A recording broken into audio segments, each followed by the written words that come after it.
പ്രകാശമേ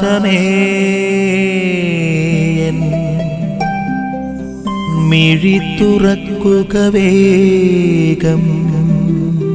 ഈശോയിലേറെ പ്രിയപ്പെട്ടവരെ, ഇന്ന് നമ്മൾ ദൈവവചന ഭാഗത്ത് കണ്ടുമുട്ടുക നമുക്കെല്ലാവർക്കും നമ്മളിൽ ഒത്തിരി ധ്യാനിച്ചിട്ടുള്ള ധനവാന്റെയും ലാസറിന്റെയും ഉപമയാണ്.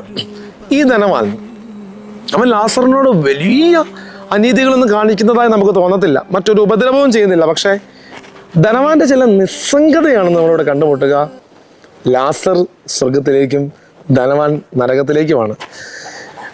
നമ്മുടെ കരുണ, നമ്മുടെ സ്നേഹം, നമ്മുടെ ദയ ആവശ്യപ്പെടുന്നവരോട് അവരുടെ മുമ്പിൽ നമ്മളിലുണ്ടാകുന്ന നിസ്സംഗത, അത് പാപമല്ലെന്ന് പലപ്പോഴും ചിന്തിക്കും. ഞാനൊന്നും ചെയ്തില്ലെങ്കിലും കുഴപ്പമില്ല, ഞാനൊരു നന്മ ചെയ്തില്ലെങ്കിലും കുഴപ്പമില്ല എന്ന് ചിന്തിക്കും, ഞാൻ ഉപദ്രവമൊന്നും ചെയ്യുന്നില്ലെന്ന് ചിന്തിക്കുന്നത് അത് നമുക്ക് നന്മയ്ക്കല്ല.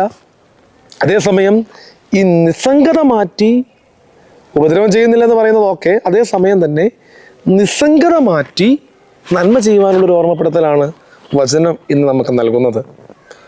ഈ ധനവാന്റെയും ലാസറിൻ്റെയും ഉപമ നമ്മൾ ധ്യാന വിഷയമാക്കി മാറ്റുമ്പോൾ, ദൈവമേ, നിസ്സംഗതയോടുകൂടി ജീവിതത്തിൽ ദൈവരാജ്യം പ്രതീക്ഷിക്കുന്നവരാകാതെ പ്രവർത്തനനിരതമായി കരുണാർദ്രമായ സ്നേഹം, ദയ, ആർദ്രത, ഇങ്ങനെ പാവങ്ങളുടെ ഇടയിലേക്ക് പ്രവർത്തിച്ചുകൊണ്ട് ദൈവരാജ്യം സ്വപ്നം കാണുന്നവരായി തീരുവാനുള്ള കൃപ ഞങ്ങൾക്ക് നൽകണമേ എന്ന് ഞങ്ങൾ ആത്മാർത്ഥമായി പ്രാർത്ഥിക്കുന്നു. അതിന് ഞങ്ങളെ സഹായിക്കണമേ. ആമേൻ. നിൻ വഴിയേ നടക്ക